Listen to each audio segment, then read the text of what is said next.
Alright, well, welcome back everybody to some more Legends of Runeterra with Bard's Adventure, where we are going to continue. So, one thing I didn't cover, but it should be obvious here, is that we can choose between two paths when we choose our walk through our path of champions here. Path. All of them, all the paths lead to Rome, as it were, but they have different challenges. We can see the next battle in the line here, so we can either face the Tasty Fey Folk, who says game start, the foe summons a Tasty Fey Folk, round start, deal 2 to the foe's nexus, or to their own nexus. But the Tasty Fey Folk will heal their nexus, because he has lifesteal. But he kills himself over time. That's really interesting. And then Fey Caretaker, game start, the foe summons Grandfather Fey, this guy here. And when I'm summoned, he create a Hungry Outcat in hand. So they will start with one of these in hand. When you summon another Fey, grant it +1/0. And then round start, create a random Fey in the foe's hand. Okay, so they're just going to spam Fey. Usually what I look at though is what kind of rewards we can expect after the fact. So we can either meet the Young Witch, or we can get a champion item chest. More about these later. Both here are really good. I think we'll go for the champion item chest here. So let's dive in against the Grandfather Fey and see if I can beat this one. Grandfather Fey hums to himself quietly and taps his long root-like fingers on the side of his log, seemingly content. Seems like an interesting character. Let's murder him.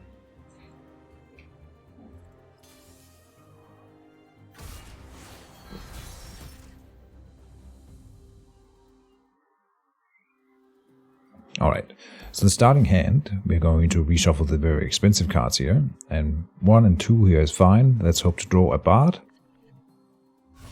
Very nice. Oh, well, we didn't, but still good cards. And there's the Grandfather Fey. Again, we open up with drawing a Chime, very lucky. This time we boosted the Bandle Commando over here. Play the Bill Ringer. And we will attack. We can trade these two units. I'm gonna guess that he won't do it, because his guy will sit here and boost his other units that he summons. Oh, he does trade. Okay. Well, the AI isn't always very good at playing this game, but they can survive in this mode by virtue of getting all kinds of crazy stuff. Again, we're very early in the campaign, so this is a weaker enemy. And the Hungry Owlcat joins the field. It has 2 attack. We can block it with any one of these, really. I think we'll take Esma's Breath of the World, not the Wild. When I'm summoned, plant a Chime on top card of your deck. On the top card of your deck, so you know that the next thing will be a Chime. Okay, that's kind of cool. And we have Soraka in hand. Very nice. We will take this fight. Now, since we killed their unit and ours survive, it's a dragon, it has fury, so it grows by 1/1. Very nice. And that should count towards Bard's leveling over here, which we can see. We see that he levels up a bit over here. So now before he was at 4 out of 20, now he's at 6 out of 20, indeed. 2 per Chime. Do we play Soraka here? Yeah, we could heal Esmus here. Why not? We shall weave our own destiny. What's this? They're playing a thing. Manifesting a Fey. Alright. Maybe turn up the audio a bit. Have it fairly low. So I want Soraka to support Esmus so that he heals. Live with purpose. Oh, he likes you. Very good.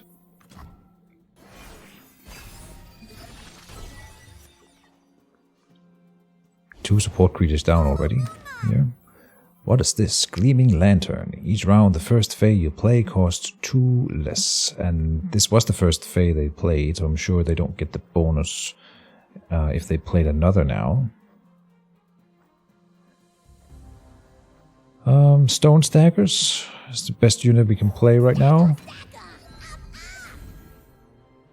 Stagger, stagger, up, up. Indeed. Oh no, they do get the discount there. Alright, so what happened there? They attached a unit to another one with a quick quill. Is a quick attack attached unit. So this one attaches to another ally, giving it the stats and keywords. When that ally leaves play, recall him. Play me on an ally to give it my stats and... yeah, okay, well, that's the same. So it got +1/1 and quick attack. Interesting. So now it's a 4/4. Oh. But we can survive this. So we will play, let's see.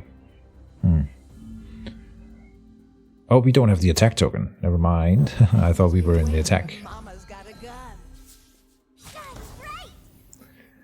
So this guy having quick attack means he strikes first, and that's going to kill whatever unit I block with.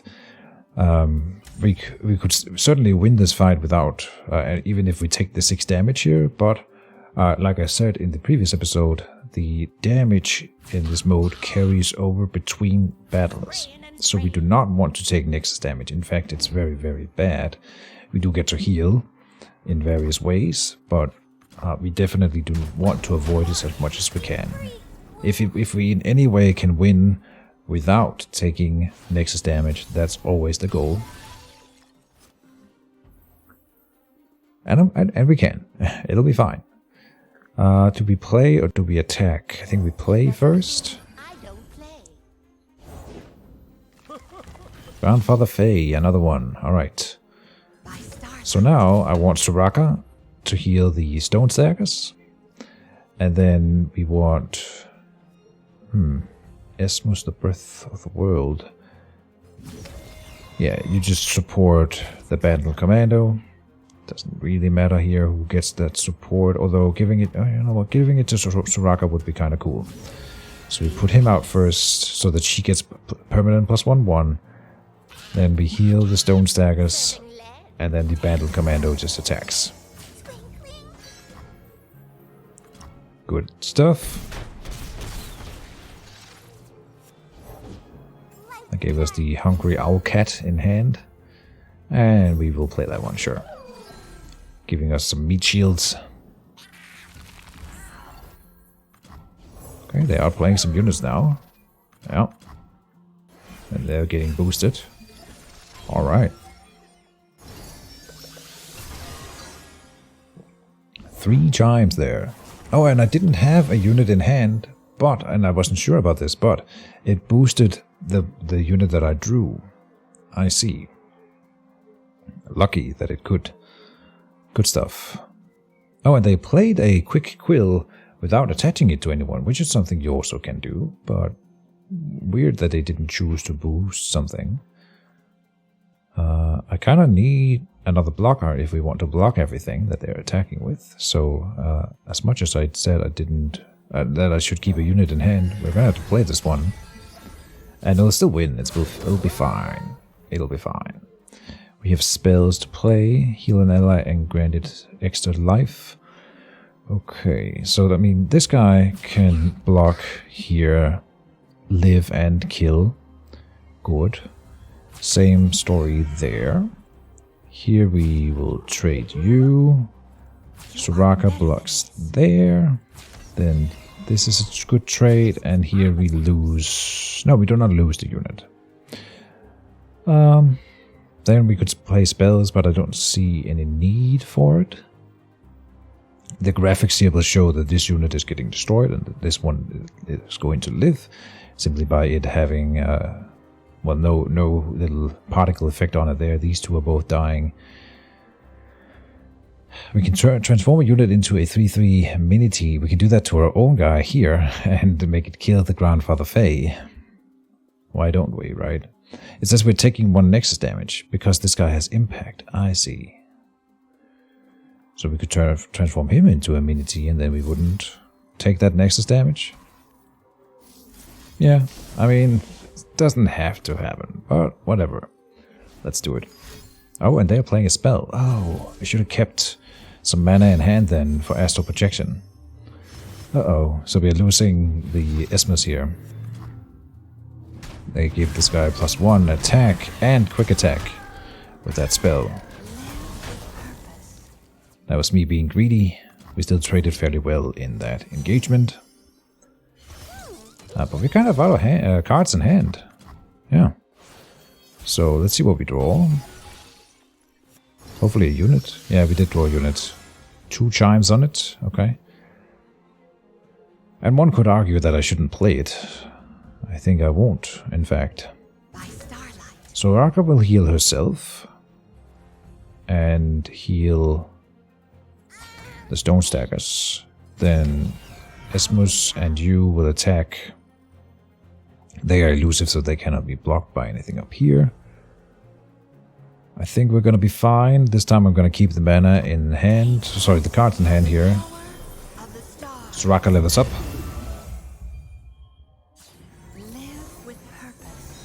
Oh, and that gives us the draw card for that immediately. Nice. Okay, they're doing things. They'll be calling my guy there. Okay. Can't prevent that right now, so this one just goes into my hand. But I think we have lethal, by the way. Indeed. Alright. They put up a bit of a fight there. Getting all kinds of XP and unlocks. Doesn't really matter.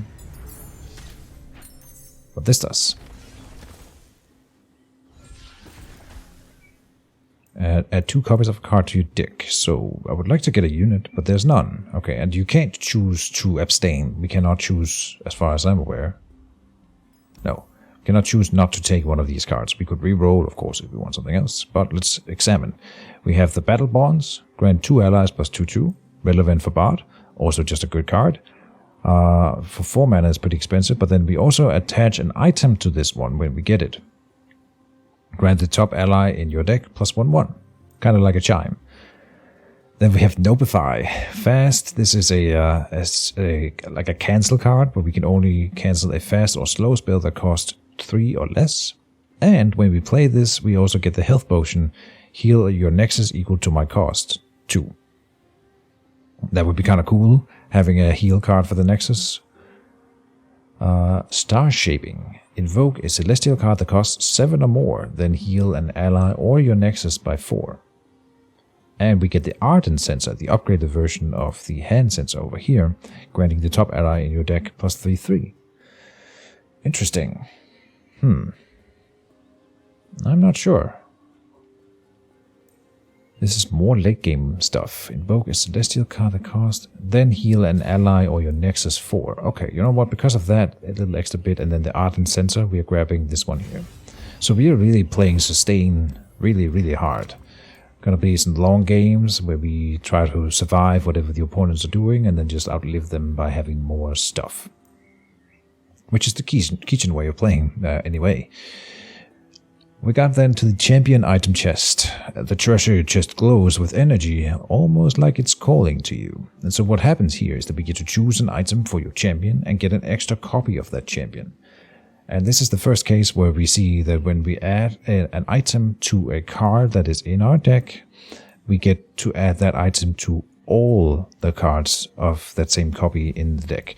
So if I put the Ancient Coin on a Bard, then all the Bards in the deck will have Ancient Coin, not just the new one that we are adding. Really important, of course. And what would we want? I suppose the Ancient Coin is fine. And who would we go for? So Soraka, we are basically playing a Soraka deck now with all the healing that we are adding. So we could just take another Soraka and sort of forgo the Bard. Although he is really cool. So we could have a 2-cost Soraka. I don't think Challenger is really what any of them want. And then the Barrier is just for 1 round. You cannot, the first instance of damage is ignored. I think I want the cheaper Soraka. And 1 more Soraka.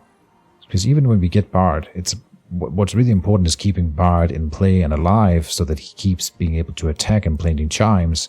And 1 more Soraka healing Bard as he attacks will enable that. So I want more Sorakas in the deck, and the earlier we can play her, the better. So take that treasure. We now have an upgraded Soraka costing 2 here. Very nice. And that's it for this episode. So yeah, thank you guys as always for watching. See you tomorrow, and bye-bye.